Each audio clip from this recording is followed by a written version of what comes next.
बोले गंगा मैया की जय, बोले सत्य सनातन धर्म की जय, बोले कार्तिक महात्मा की जय। पतित पावनी कलिमल हारिणी मोक्षदायिनी मंगलकारिणी माँ गंगा मैया का ये पवित्रतम तीर्थ हर की पेड़ी ब्रह्मकुंड है।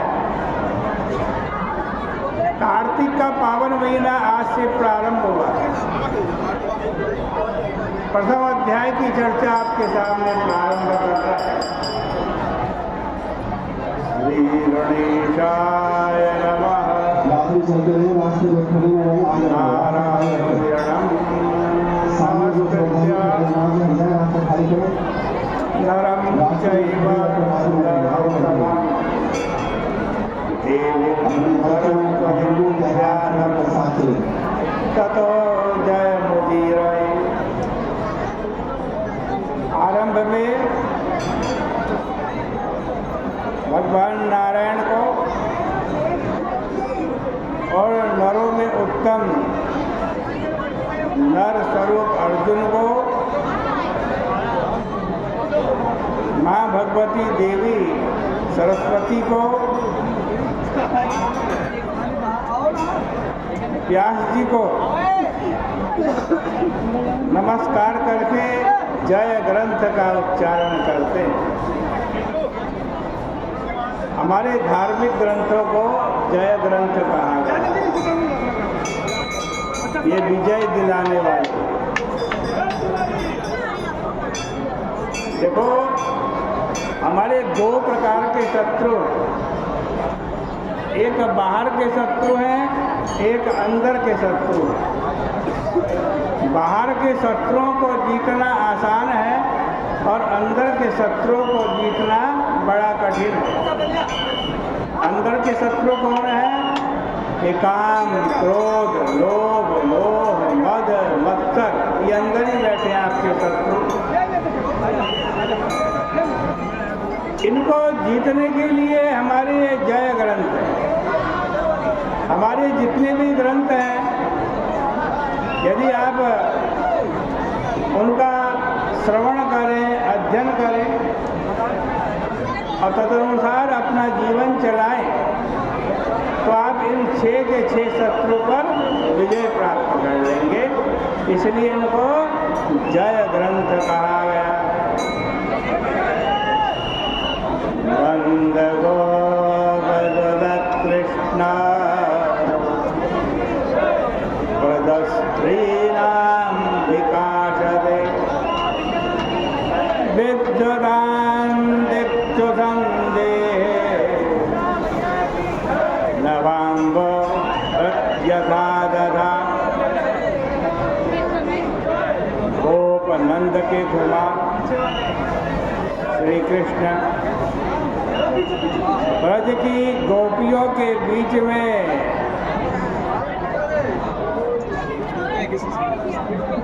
ऐसे प्रकाशित हो रहे हैं जैसे चारों ओर प्रकाशमान बिजली के मध्य में नवीन श्याम मेघ।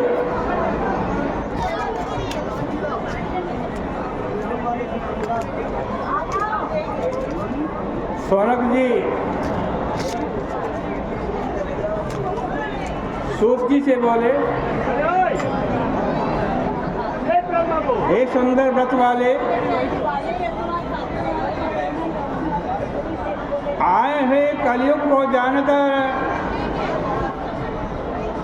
विष्णु महाराज संबंधी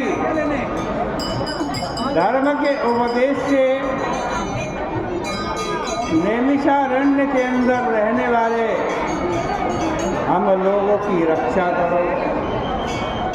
सूत जी बोले, मैं कल्याण करने वाले गणेश जी, ब्रह्मा जी, शंकर जी, विष्णु भगवान और व्यास जी को नमस्कार करके विष्णु संबंधी धर्मों को कहता हूँ।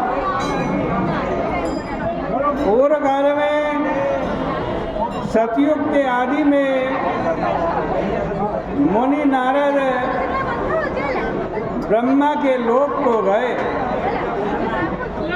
वहाँ पर ब्रह्मा जी को देखा।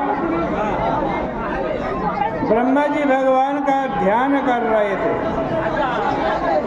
महाबुद्धिमान सब प्राणियों के हित में लगे हुए ऋषियों से स्तुति किए जाते हुए, गान किए जाते थे। ब्रह्मा जी ने उन्हें देखा। ब्रह्मा जी को उन्होंने देखा।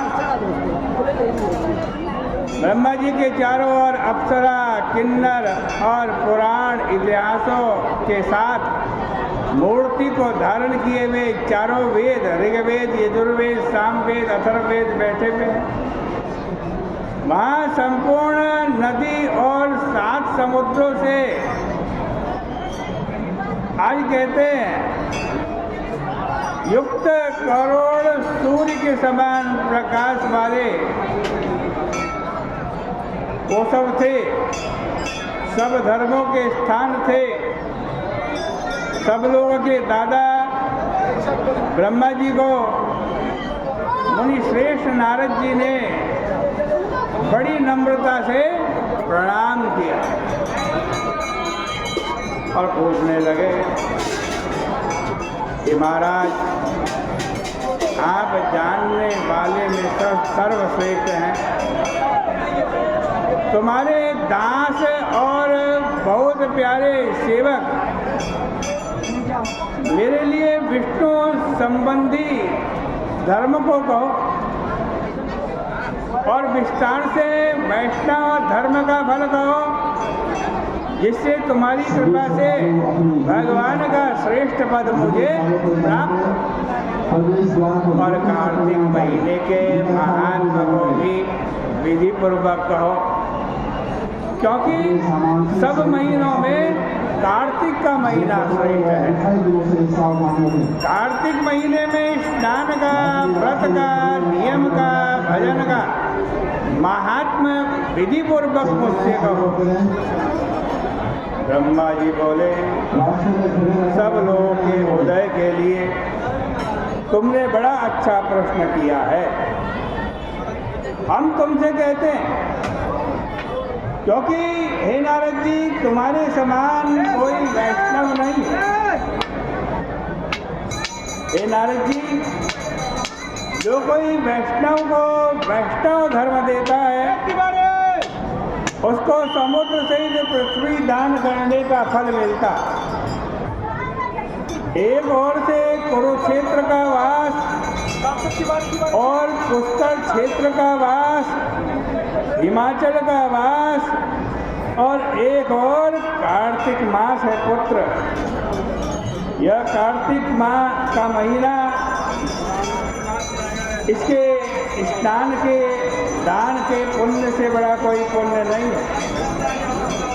हे निष्पाप नारद, कार्तिक महीने में विष्णु भगवान का नाम लेके जो कुछ भी मनुष्य करता है उसका अक्षय फल होता है। यह जो हमने तुमसे कहा वो सत्य है। आश्विन शुक्ल पक्ष में एकादशी के दिन से अथवा पूर्णिमा अथवा तुला की संक्रांति के दिन से कार्तिक के महीने का व्रत प्रारंभ करना चाहिए। हे नारद, जैसा स्मृतियों में कहा गया है वैसा मैं तुमसे कहता हूँ। कार्तिक के महीने में प्रातःकाल उठकर शौच कर्म करके दातुन तोड़ते हुए मंत्र बोले, उनसे आज्ञा ले बृहस्पति से, तब दातुन तोड़े। आयुर्बलम यशो वर्ष प्रजा पशुर वसो नीच ब्रह्म प्रज्ञां च मेधां च त्वं नो देहि वनस्पते। हे वृक्ष, तुम मुझे आयु, बल, यश, तेज, संतान और पशु और धन और ब्रह्म ब्रह्म को जानने वाली बुद्धि दो। ऐसा मंत्र पढ़ करके दूधिया वृक्ष का 12 अंगुल का बिना गांठ का दातुन श्राद्ध और व्रत का दिन छोड़ करके करें। दातुन से मुख को शुद्ध करें। प्रतिपदा, अमावस्या, नवमी, षष्ठी, एकादशी और रविवार में तथा चंद्र ग्रहण, सूर्य ग्रहण में दातुन नहीं करना चाहिए। कांटे वाले वृक्ष और करपास, निर्गुंडी, पलाश वृक्षों की और बड़ी हरनोली और दुर्गंधित वृक्षों का दातुन नहीं करना चाहिए। वनस्पति में चंद्र प्राप्त होने पर जो वनस्पति तोड़ता है वह गर्भ गिरवा देने के पाप को प्राप्त होता है। जिस दिन दातुन न मिले या वर्जित तिथि हो, 12 बार पानी से कुल्ला कर मुख शुद्धि कर लेनी चाहिए। 2 घड़ी रात्रि रहे, सवेरे उठ के जलाशय, नदी, तालाब आदि के तट पर जावें। काले तिल, चंदन, चावल, फूल ये सब लेकर तालाब, पुराना देवकुंड, नदी अथवा नदियों के संगम में जाना। क्रम से तालाब में से लेकर नदी संगम पर्यंत 1 से 1 में 10 गुना पुण्य होता। तीर्थ में अनंत गुना पुण्य फल होता। और स्नान के समय ऐसी प्रार्थना करें, हे भगवान, इस कार्तिक मास में मैं प्रातः काल में स्नान करूँगा। हे देवताओं के स्वामी, हे दामोदर, मुझे लक्ष्मी सहित ध्यान मैं आपका करूँगा, आप लक्ष्मी जी के साथ। और तुम्हारे प्रसन्नता के लिए मैं जल में स्नान करने को उद्यत हूँ। हे दामोदर, तुम्हारे प्रसाद से मेरा पाप नाश हो, ऐसा बोलकर गंगा, शंकर, सूर्य तथा विष्णु भगवान को स्मरण करके जल में प्रवेश कर। हे नारद, व्रत करने वाला पुरुष नाभि पर्यंत जल में खड़े होकर विधि पूर्वक स्नान करे और जल के बाहर निकल करके पवित्र वस्त्र पहन ले। नारदादिक देवर्षि और मनुष्य और पितरों का तर्पण करे। कार्तिक मास में तर्पण के जल में जितने काले तिल हों उतने ही वर्ष पितरों का स्वर्ग में वास होता है। और स्नान के पीछे, स्नान के बाद बकरी अथवा भेड़ के पांव से उठी हुई धूल के स्पर्श से आयु और लक्ष्मी नष्ट होती। कुत्ता, कौवा, ऊंट, गधा, उल्लू, गांव का सुअर, मुर्गा, आज कहते हैं छाछ, खाट, जूता, झाड़ू, इनको स्नान के बाद स्पर्श करने वाला फिर दोबारा स्नान करने पर पवित्र होता। और छींकना, थूकना, जम्बाई लेना, दांत से झूठन निकालना, झूठ बोलना, इनमें और अपना धर्म छोड़ के दूसरे के धर्म में चलने वाले लोगों के साथ बोलने में दाहिने हाथ का स्पर्श करे तो शुद्ध हो जाते। हे नारद, दाहिने कान का भी स्पर्श करने से शुद्ध होते हैं। दाहिने कान में अग्नि, जल, ब्रह्मा, विष्णु, महेश, सूर्य, पवन देवता रहते हैं। प्रातः काल में कहे गए इन कर्मों को समाप्त करके अर्घ देवे। चंदन, पुष्प, फूल सहित प्रीति से प्रसन्न मन होकर के अर्घ देवे और मंत्र पढ़े। व्रत करने वाले तथा कार्तिक में विधि पूर्वक स्नान किए हुए मुझसे दिया हुआ अर्घ राधा जी के साथ, हे प्रभु आप ग्रहण करें। मंत्र बोलना चाहिए। प्रतिनः कार्तिके मासे स्नातस्य विधिवन् मम गृहाणार्घ्यं मया दत्तं राधाया सहितम हरे। इस प्रकार श्री पद्म पुराणे कार्तिक मास में स्नान वर्णनम नाम प्रथमोध्याय श्री कृष्णार्पणमस्तु। पहले अध्याय की कथा, इसके पुण्य को भगवान के श्री चरणों में अर्पित करते हैं।